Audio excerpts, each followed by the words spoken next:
Thanks for joining us. To start, I'd like to acknowledge the traditional owners of this country, the Gadigal people of the Eora Nation. I pay my respects to elders past and present. This year, we're celebrating 175 years of serving the community as Australia's first university. We are founded on principles of merit and equity, and we honour the founding knowledge of the custodians of the lands on which the university is built. Welcome to Sydney Ideas, the University of Sydney's flagship talks program. My name is Tara Murphy. I'm the head of School of Physics, and I'm so excited to be hosting this evening's event, Katie Mack, The End of Everything. Now, I've known Katie for many years. Not only is she a theoretical astrophysicist and cosmologist of the highest order, but she's one of those rare scientists who's also an incredible communicator of science. Katie is one of the most famous scientists on the internet, and I'm sure many of you actually follow her on social media. So it's a great privilege to have her here in person tonight. We're going to hear about the research and scientific discoveries that are explored in her acclaimed book, The End of Everything, Astrophysically Speaking. So I know everyone's keen to get going tonight, so without further ado, I'd like to introduce our speaker for this evening, Dr. Katie Mack.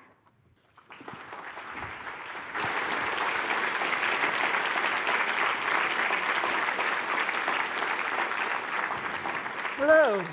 Hello, everyone. Thank you so much for coming, and I'm thrilled to be here. I'm thrilled to be back in Australia. I spent several years here as a postdoctoral researcher, not here, but in Melbourne, and it's lovely to be back. I hope everyone can hear me okay. I'm wearing a mask. I'm being very careful as I'm traveling, but raise your hand or something if you don't hear me well, and I'll try to enunciate a little better. So I'm going to be giving you a very quick tour of the end of the universe, which is one of my favorite subjects to talk about. But I'll be starting off with just a little bit of poetry.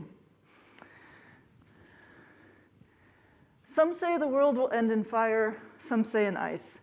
From what I've tasted of desire, I hold with those who favor fire. But if it had to perish twice, I think I know enough of hate to say that for destruction, ice is also great and would suffice. This is the famous poem by Robert Frost from 1920. Of course, now we know the answer. It's fire. The world will end in fire. In something like 1 billion years, the sun will be so bright and so big that it will boil off the oceans of the Earth and leave our planet a charred and lifeless lump of rock. So that's that for us. But as a cosmologist, I'm interested in the bigger picture. I'm interested in what happens to the entire cosmos. We might leave the Earth someday, probably not soon, but we might go live somewhere else. It's always a possibility. But our cosmos also will have some kind of end. And I'm interested in the question of what that might look like.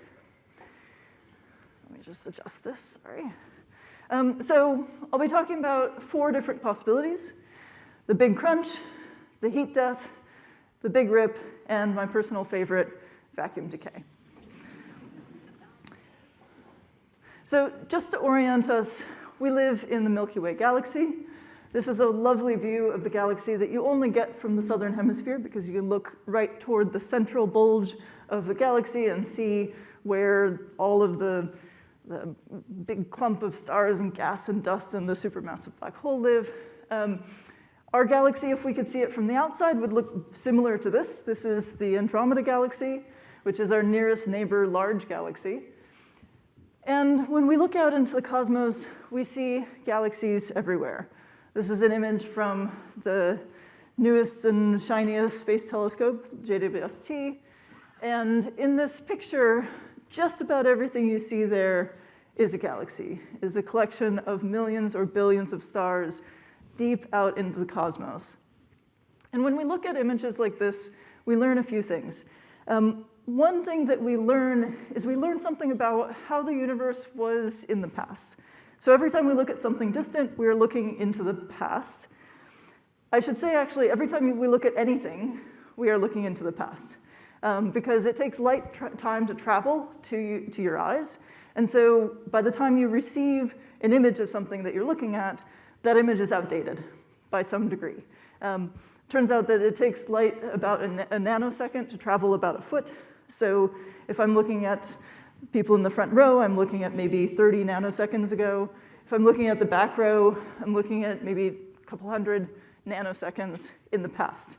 So everything you see is in the past, absolutely everything. You cannot see the present at all. But when we look out into the cosmos, we can see really far into the past. We can see galaxies that lived in a universe that was only a billion years old.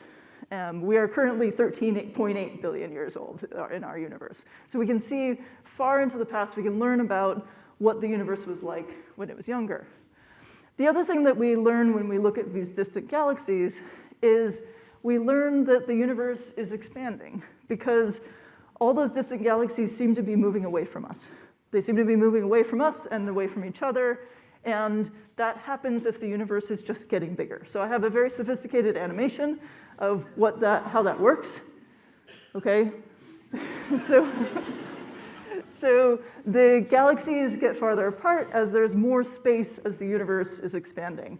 And by looking at that, by observing the expansion of the universe, we can make some inferences about the past, about the cosmic past.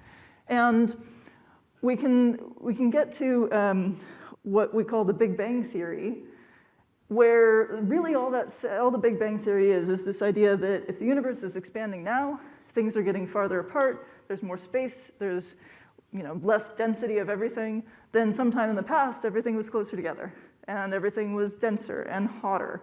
And if you follow that logic, you get to the idea that at some point in the early universe, everything was hot and dense and sort of in this kind of plasma state.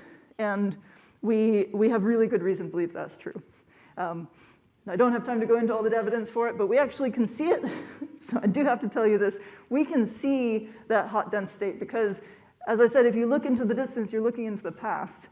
And you can actually look so far away in any direction that you're looking so far into the past that you see the universe at that point as it was in the beginning when the universe was hot and dense and glowing with light. There is a background light all around us called the cosmic microwave background that shows us the picture of how the universe was when it was hot and dense in the very, very beginning. So one of the things we learn when we're studying all of this is we learn something about the evolution of the universe. We learn something about the beginning of the universe. We can also make inferences about the end of the universe, which brings me to the first of those scenarios, the Big Crunch. So the idea behind the Big Crunch is fairly simple. The idea is, okay, the universe is expanding now. Everything's getting farther apart. What if at some point, instead of getting farther apart, things started coming back together? What if the expansion is only temporary, everything's moving apart, but all the gravity of all the stuff in the universe is slowing that expansion down? What if that expansion stops, and then the gravity pulls everything back? Just like if you take a ball and you throw it into the air, you've given it a push, it's moving away, but the gravity of the Earth and the gravity of the ball are pulling on each other. At some point it'll stop and it'll come down. So what if that happened? This is something that was actually the dominant idea of the end of the universe in the 1960s. Well, a few things would happen if the universe were collapsing. One is that, as you notice, the galaxies would get closer together, and at some point, they would start to merge with each other. And that would end up looking kind of cool, actually. We see mergers of galaxies all the time in the universe, not because the universe is collapsing, but because galaxies tend to be born close together, and sometimes they're close enough together that they fall in together over time. This is an example of some merging galaxies called the mice. And you can see these long streams of stars stretching out from the tidal forces as the galaxies are getting all mixed together with their gravity. And we have entire catalogs of this, of galaxies that have merged together, and we call them train wrecks in astronomy. And so they tend to sort of pull things out and create big bursts of star formation.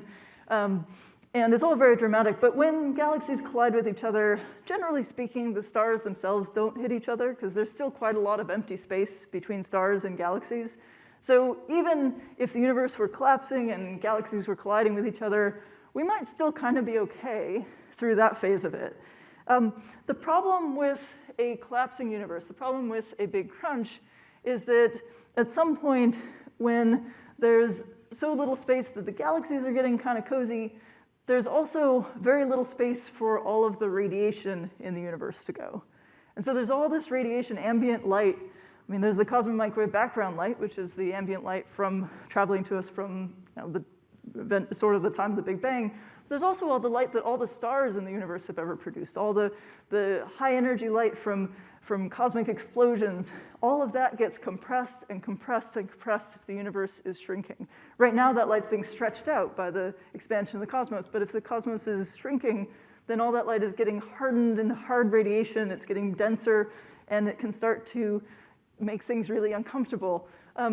In the 1960s, when the Big Crunch was the dominant idea of the end of the universe, a very famous astronomer named Martin Rees did a calculation of what would happen to stars in a universe that was collapsing in a big crunch. And he found that what happens is that the radiation, the ambient radiation in the cosmos, gets so intense and so sort of high energy that it starts to ignite thermonuclear explosions on the surfaces of stars. And that's completely unsurvivable. So that's one very thorough end of the universe, a big crunch. Fortunately, we don't think that's very likely at this point. The one that I would say is kind of the favored idea at the moment is called the heat death. I'll explain, it's not hot. It's a heat death. Heat there is a sort of technical term in physics that has to do with disordered energy, but it's a very, very cold death. And what happens with a heat death is the universe is expanding, and it just keeps expanding. And we have good reason to think that it's going to keep expanding, because in the 1990s, astronomers went out trying to measure how quickly the expansion of the universe was slowing down, with the idea being that, as the expansion goes, the galaxies are getting farther apart, but they're still pulling on each other with gravity. So they should be kind of putting on the brakes of this expansion, and they should be slowing the expansion all the time, just in the same way that if you throw a ball in the air, it's always going to be slowing down. Even if you're inhumanly strong and you can throw it at 11.2 kilometers a second, the escape velocity from the Earth, it's still going to be kind of slowing down as it goes, right?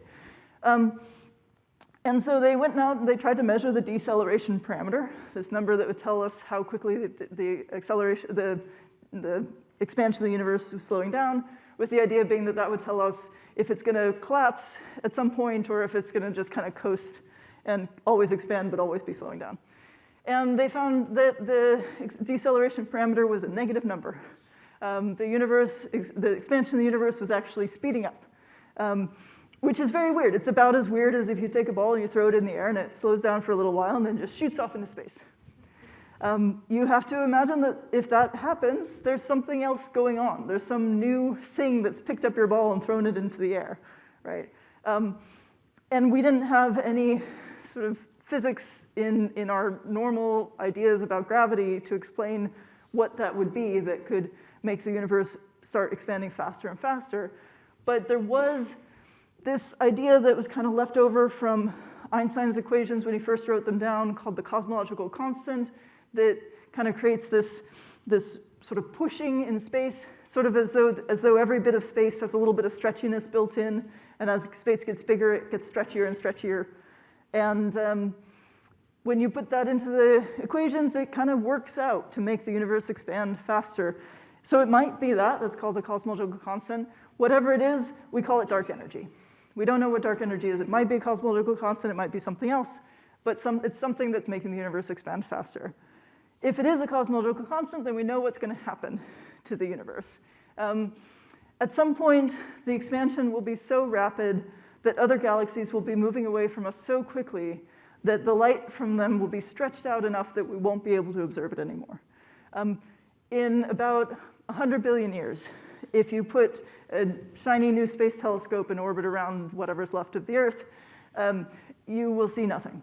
You will see no other galaxies. You might see a few dying stars in our galaxy as they kind of fade away. Most of the stars in our galaxy will not have lifespans quite that long. There won't be these collisions of galaxies to bring new gas in to create new stars. And so in 100 billion years, we won't have any evidence that other galaxies ever existed. We won't be able to see the cosmic microwave background. We have a very limited time to do cosmology. I mean, not very limited, it's 100 billion years, but you know, we should still act now, right? But then eventually, you know, even the stars that are left over in our galaxy will fade away. Some will go supernova, some will just burn out and turn into white dwarfs and then just fade over time. And eventually the black holes in our galaxy and other galaxies will sort of evaporate away with Hawking radiation, theoretically. Anyway, we don't know for certain about that, but it's likely. Probably the matter will decay. And eventually the universe will be cold, dark, and empty with basically nothing happening. That's the heat death. And it's called the heat death because essentially what's going on is that everything in the universe is decayed into waste heat, into entropy, disorder. And there's this idea in physics, the second law of thermodynamics, that says that in the future everything becomes more and more disordered. It goes to higher and higher entropy. And so the heat death is actually the moment when you reach the maximum entropy state of the universe. And at that point, the second law of thermodynamics says it doesn't know which direction the future is because there's no direction for the entropy to increase in. And so at some point, in some sense, time loses meaning. And in some sense, nothing interesting can ever happen again because nothing can increase the entropy. So it's a bit of a sad story, ending in a cold, dark, empty, lonely universe. But it could be worse. The worse option is the Big Rip, which is a scenario in which dark energy is something worse than a cosmological constant.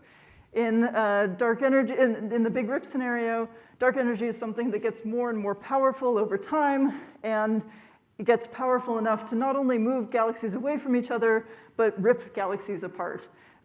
It starts with pulling apart galaxy clusters, and then galaxies, and then solar systems, and then planets, and then atoms, and then space itself is torn asunder by this powerful dark energy. This is an idea that theorists don't like very much because it breaks certain energy conditions that we think are really important, but it's also something that kind of comes into the news here and there from time to time in the physics research because we don't really know what's going on with dark energy, and every once in a while there's some data that kind of points in that direction.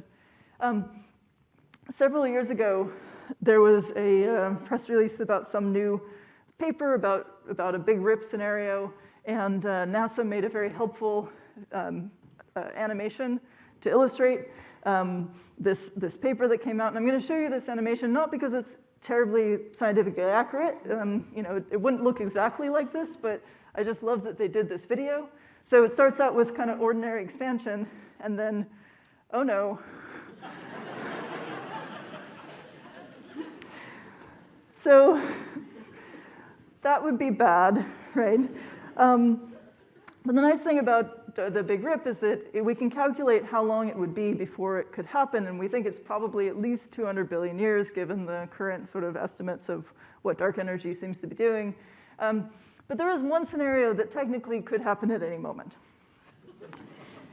So this one's called vacuum decay, and I don't have any time to get into all the details of it, but it's a really cool idea that has been around since sort of the 70s, but it's gotten a lot more prominence recently with the discovery of the Higgs boson at the Large Hadron Collider. This is an event display from the Large Hadron Collider. They smash protons together, they look at what comes out, and they found the Higgs boson, which is like the final missing piece of the standard model of particle physics. And it tells us about how the laws of physics changed in the very early universe and set up all of the physics that we see today, all of the ways that particles interact with each other, and why atoms can exist, and why we can exist, and what the constants of nature are. All of that was set in the very early universe by some process that had to do with the Higgs boson. Unfortunately, that discovery also told us that that process, that the change in physics that happened with the Higgs boson in the very early universe, maybe it could happen again. And we really don't want that because we like our atoms as they are. We like the laws of physics as they are because they allow us to exist as solid objects. And they allow, matter to hold together. And we don't want that to change.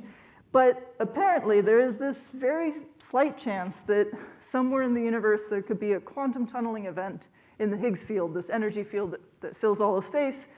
And that quantum tunneling event could occur in one spot and create a bubble of a new kind of space that's called a true vacuum.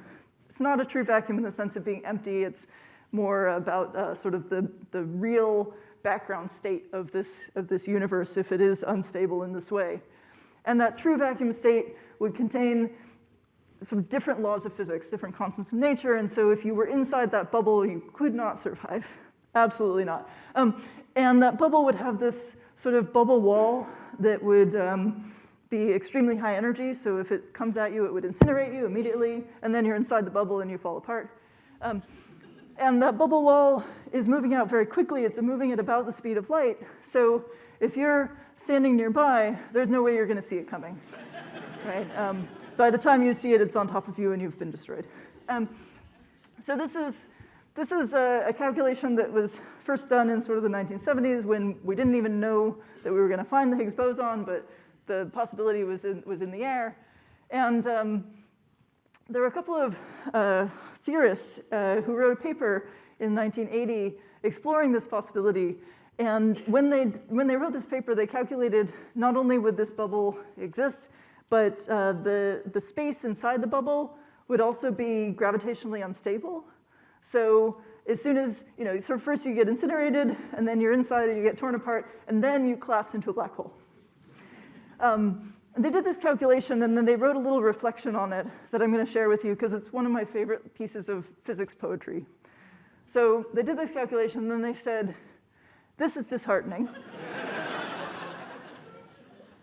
The possibility that we are living in a false vacuum has never been a cheering one to contemplate. After vacuum decay, vacuum decay is the ultimate ecological catastrophe. In a new vacuum, there are new constants of nature. After vacuum decay, not only is life as we know it impossible, so is chemistry as we know it. However, one could always draw stoic comfort from the possibility that perhaps in the course of time, the new vacuum would sustain, if not life as we know it, at least some structures capable of knowing joy. This possibility has now been eliminated. So I just want to end by saying I don't want you to worry about vacuum decay, because people do worry about vacuum decay, and I do get emails about it. And I just want to say, so there are a number of reasons not to worry about vacuum decay. One is that, what are you going to do, right? You can't do anything about it. Another is, it would be so fast. It would happen at the speed of light. Your nerve impulses don't travel that fast. You wouldn't feel it. You wouldn't see it. You wouldn't notice it. You're not there anymore, and that's presumably fine.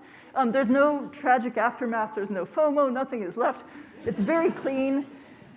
But also, when people do these calculations, they don't know, you can't predict exactly when or where a quantum tunneling event will happen, but you can predict a tunneling rate. You can predict what the decay time of a universe like ours might be, and those calculations tend to give us something like 10 to the power of 100 years, or maybe 10 to the power of 500 years. And we've already discussed, after 100 billion years, the universe is not interesting anymore.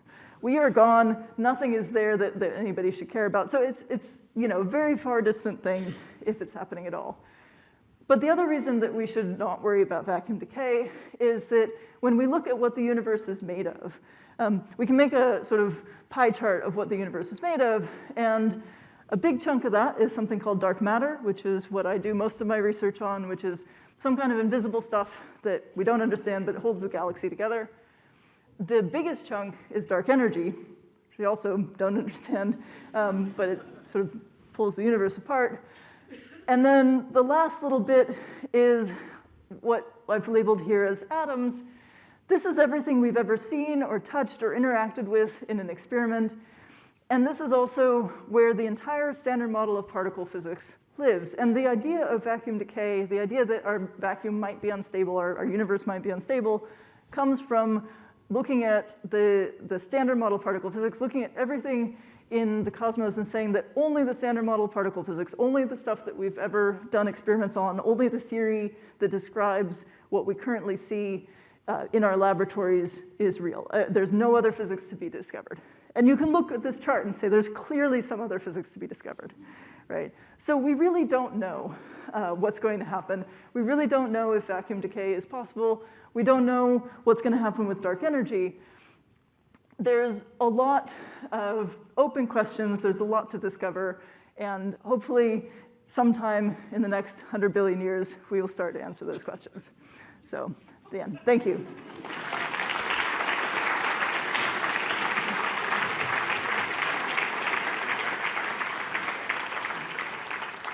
Thank you, Katie. So next up, we're going to have the opportunity for you to ask questions. I'm actually going to start with a question that has a lot of votes here from Tim, which is, what is the one most exciting discovery that you are expecting to see in your lifetime about the universe? Discovery I'm expecting to see. Or hoping to see. Hoping to see.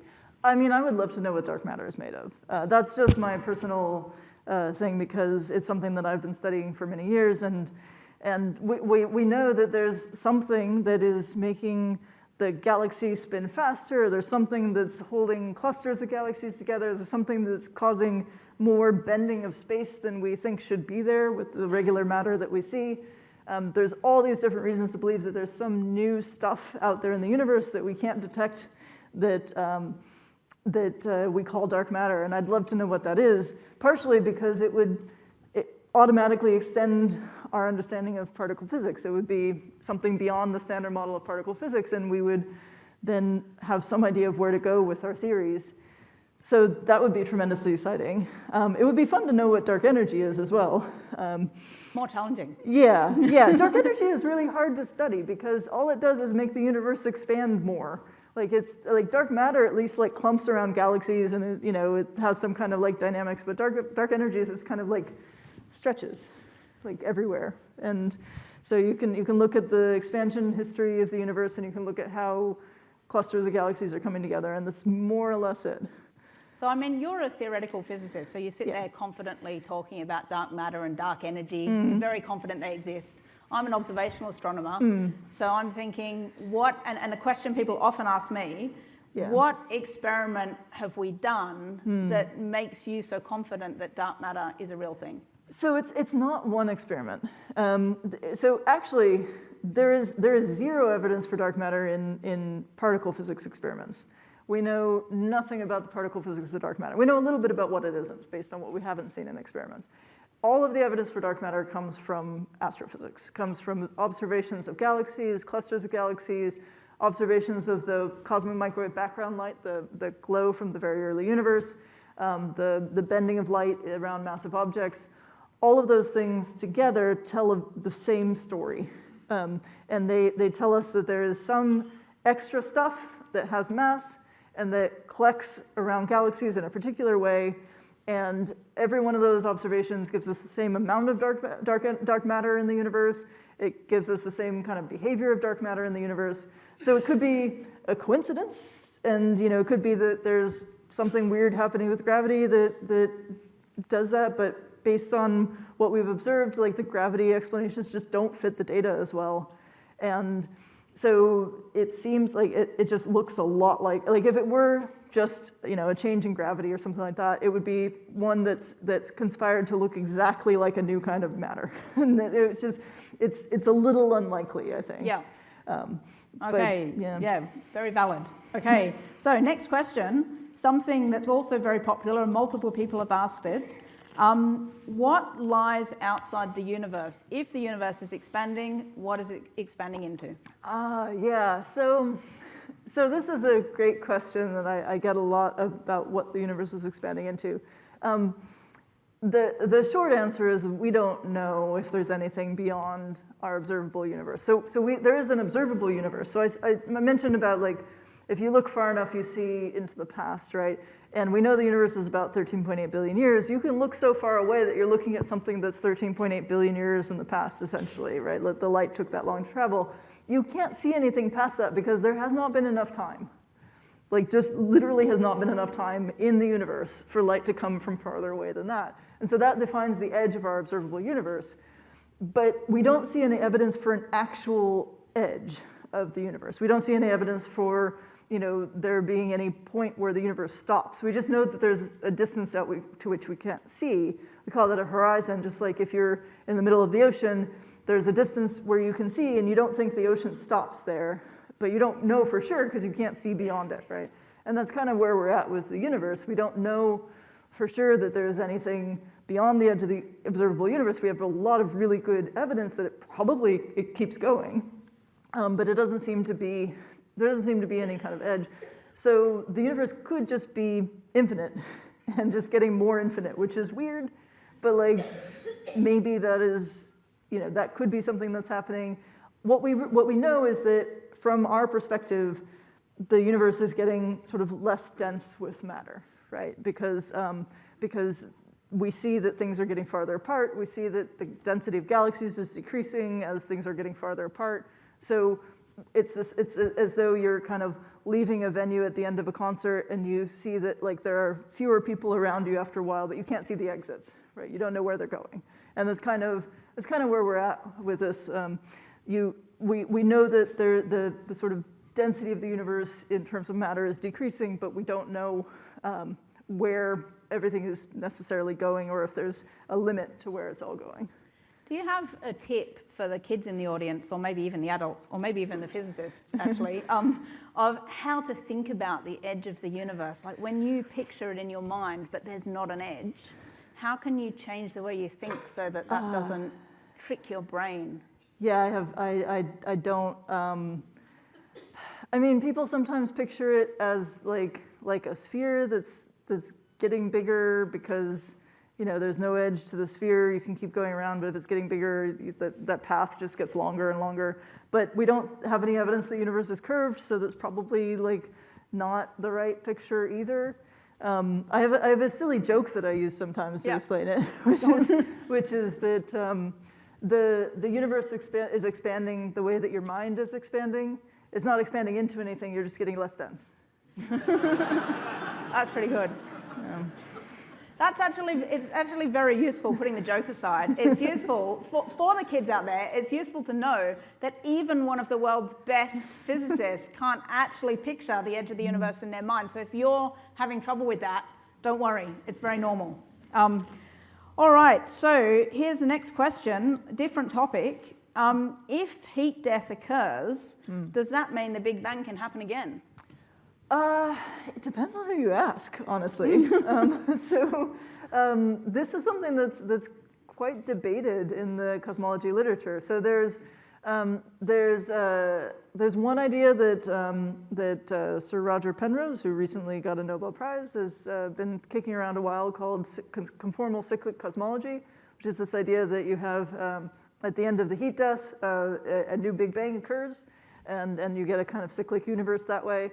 There's also some other cosmologists who suggested that you can have this heat death universe, and there can be just like random fluctuations, just because things fluctuate in the universe, and you could have random fluctuations where a couple of particles would just randomly come together and make a pair, and then more would randomly come together and make 3 or 4 in a little clump, and you can calculate how long it takes for just through random motions of particles in this extremely huge empty universe, you could have stuff happen, like something would come together that looks like a grand piano, and then it would decay again, or something like that. People have done this calculation, exactly how long it takes for a grand piano to assemble itself out of nothingness in the end of the universe.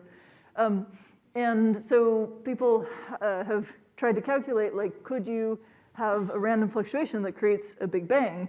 And some have said, yes, you can, that you get that this is reasonably likely to happen. And others have said, well, actually, what's really more likely to happen is that you have just a fluctuation that creates like just one planet, or just one galaxy, right? More likely to create just one galaxy than an entire universe. And then people say, well, maybe if it's more likely to create just one galaxy than a whole universe, maybe it's more likely to create just the planet. And then, well, maybe it's just more likely to create just one person. And And then actually maybe it's more likely to create just one brain that thinks that it's been living in a universe that's been normal all along. And that's called the Boltzmann brain problem. And it's one of these sort of philosophical problems that isn't really saying that it's likely that we're just some fluctuation of mind in a post-heat death universe, but just saying like these calculations kind of don't make sense if you think of them that way. So we don't really know, is the answer. That was a very long, we don't really know, wasn't it? That's what happens when you talk to theoretical physicists. Okay, so this question has shot right up. It was only asked a few minutes ago, and it's already sped to the top, and it's a really cool question. Okay. If we don't know how much stuff there is, how do we know we only know 4.9% of it? No wonder that question's popular. Well done. Yeah. So what we can do is we can look at the parts of the universe that we can observe, and we can figure out like how much of the matter is regular matter versus dark matter in the parts of the universe that we can observe by looking at how stars are moving around, how much gravity there is in galaxies, and so on. And we get a very consistent ratio between the matter and the dark matter, regular matter and dark matter. And then for the dark energy part, it's a little bit more complex, but we look at like the shape of the universe in the sense of like how, so the shape here, I don't mean like from the outside, I mean kind of from the inside, which is a weird thing to think about. But if the universe were like fundamentally curved in its basic structure, then it would change how light travels through it. It would change how, you'd have, if you shot two laser beams next to each other, they would either come together or they would move apart in the sort of larger universe. And there are observations you can do that kind of give you some indication of the overall curvature of the shape of space itself.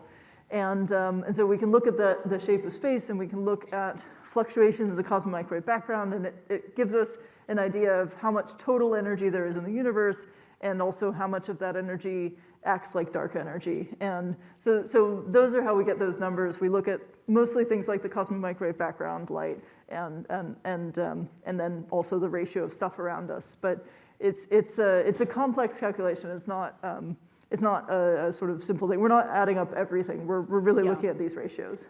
And I think lots of things in cosmology, we're taking some things we can measure, and then we're extending that knowledge and assuming that it holds for things we can't directly measure. And that takes into account what's called the cosmological principle, which is this idea that the universe seems to be pretty much the same everywhere, that we're not in a special place in the universe. That's the Copernican principle, but this idea that the part of the universe around us is pretty much the same as the part of the universe in other parts of the cosmos.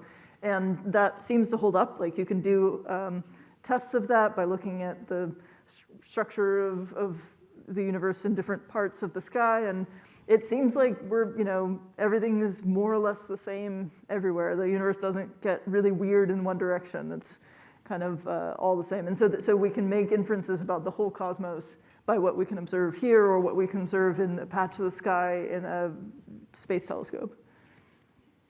Now, we're going to take a little diversion for this question, but I don't think either of us have ever done a talk where this question hasn't been asked. Okay. Are aliens real? So I should say this is not my area of expertise. However, I guess you can give whatever answer you give as well. What I would say is that we don't have any evidence for life on other planets at the moment. But we do have some understanding of how life arose on this planet, or some inferences about how life arose on this planet. And we think it had to do with the right kind of chemicals being present in the early Earth, and some energy source, possibly a hydrothermal vent under the ocean that allowed those chemicals to come together. And then sort of we have a story of how chemistry becomes biology, and that turns into life. And we know that a lot of those conditions are present in other parts of the universe. We know that a lot of those chemicals are very common in the cosmos. We see signs of them on comets, on other planets, and we know that there are places in the cosmos, even in our own solar system, where there are these kind of energy sources. We know that we have evidence for hydrothermal vents under the ice shells of some of the moons of the gas giants. And so it seems extremely unlikely that life has not arisen somewhere else in the universe. It's a really big universe. I don't see any reason to think that it has come to visit. That's a different question. But I think it would be very, very strange if we were, just by chance, the only place that this happened. I agree. And I think a real key, particularly for the kids, if you're thinking about this, is that it seems no matter what you think at the moment about how likely it is that life exists elsewhere in the universe, at the moment we have no way of communicating with anywhere else. It's all too far away. Yeah. So even if it exists, at the moment there can't really be aliens. We can't actually communicate with them at this point. Yeah. Who knows? Yeah, and it's possible that'll change someday, but... Before we get back to black holes and expansion of the universe, at least 18 people would like to say they love your shoes. Oh, thank you, thank you. Yes, these are my space shoes. They've got equations on them. I've got E equals mc squared. I've got the Einstein field equations. I've got nu equals c over lambda. Like it's just, they're my favorite. They're great. Thank you. Awesome shoes. Okay. So now we're getting to something, this is pretty technical. So do you think that the notion that the universe is actually created as a black hole as opposed to that a black hole created the universe instead of the Big Bang? And if so, could we be sucked all the way into the black hole and could that be another end to the universe? That's a multi-part question. Okay, so I think that this, I don't know for sure the person who asked this question, but there have been some news articles recently about a couple of papers proposing that the universe is inside a black hole, and those papers are built on the idea that somebody is finding evidence that there's some rotation in the universe, and then attributing that to like maybe we're inside a spinning black hole.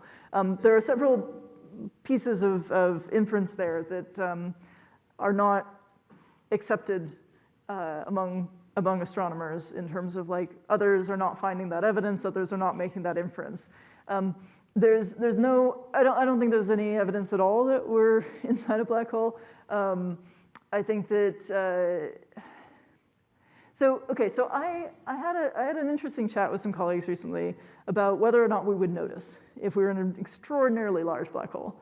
And it's not clear if it were really, really, really large, could it have like a bit of space that looks like the kind of space that expands the way we expand?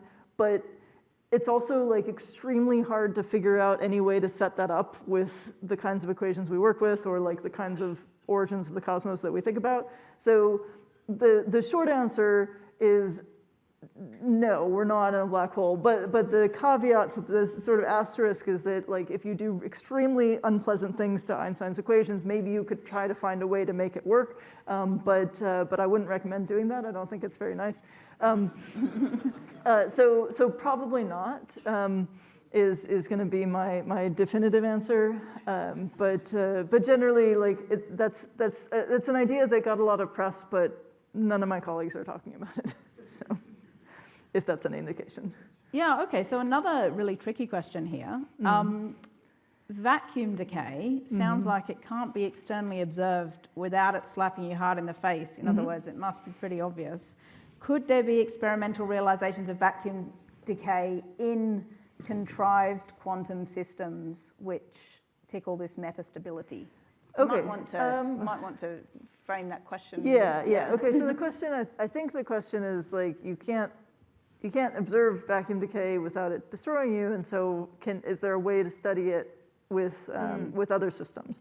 And yeah, I have some colleagues at the Perimeter Institute who are working on just that, these analog quantum systems that are basically using like like very cold systems of atoms that can exhibit some of the kinds of properties that a vacuum decay system might exhibit.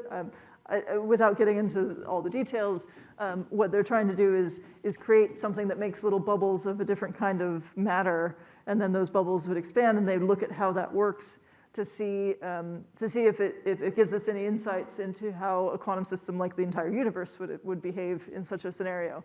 So there's a lot of really interesting research going on using these analog quantum systems to try to better understand vacuum decay. The other way of trying to better understand vacuum decay is just trying to better understand the Higgs field, and a lot of that work is being done by using powerful colliders to just see what the Higgs boson does and how it connects with other particles, and to try to better understand the Higgs field. I should say, just to reassure you all, I don't know of any way to trigger vacuum decay. I have looked into it. I have a colleague who once got me onto this thing of trying to figure out if it's possible to make vacuum decay happen. And so we spent a week trying to combing through the literature and trying to see if could you do it in some theoretical future technological way. And we couldn't come up with anything. And it seemed like there are reasons to believe that you just can't make it happen on purpose, which is great, which is good news. But yeah, so don't worry about that. We definitely can't do it with particle collider. That's another thing I should say, because occasionally people do worry about this, because there was some discussion about this when the Large Hadron Collider came about. Just the idea that we're smashing particles at higher energies than anybody's done before. Maybe we'll accidentally make vacuum decay happen or something, or make a black hole or something. We might, it'd be cool if we could make a little black hole, but the thing is that even if we could, that would just be indicating that the universe has been doing this for billions of years out in the cosmos, because the kinds of collisions we can make with a particle collider are just nothing compared with the kinds of collisions of particles that happen out in the cosmos all the time. Just the stuff, even if you're just talking about the cosmic rays that hit the particles in the upper atmosphere of the Earth. We can't make particle collisions that strong. Those are happening all the time. They've been happening for billions of years, and it's not created a bubble of terrible space that's eaten us all. So we really shouldn't worry about what we can do with our little atom smashers. We might see really cool things and learn about the universe, but we're not going to destroy the cosmos. And I think that's one of the incredible things about astrophysics, is that the universe is a laboratory for doing physics experiments that you just can't do on Earth, because we can't reproduce the energies, densities, and so on that you can get in space. It's a really good, another good way of thinking about it is we're actually kind of doing experiments in space. All right, different topic. Obviously, you're a great science communicator. People would like to know, who are your favorite writers and communicators on cosmology and astrophysics? Do you have a couple of tips?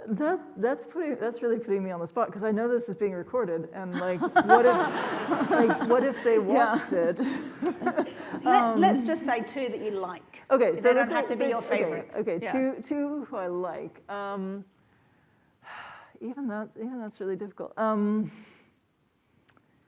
I mean, it depends on what topic you're interested in learning about, really. I'm sure you're all familiar with Brian Cox. I think he does a lot of really good stuff. He's one of the sort of most high-profile science communicators out there, and I've worked with him before on popularization stuff, and he's really good.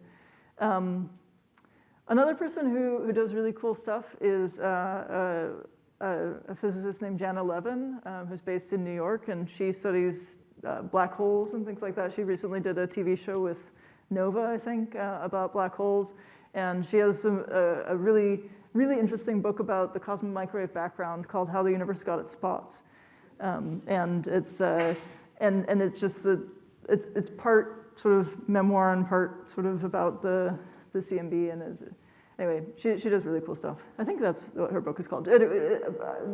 Maybe check if that's right, but she's written some really cool stuff about the universe.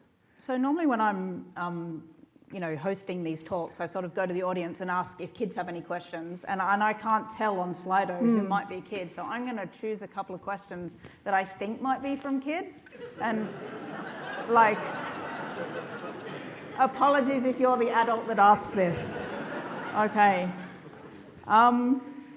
If both cats and dogs could understand the end of the universe, which one would be most bothered by it?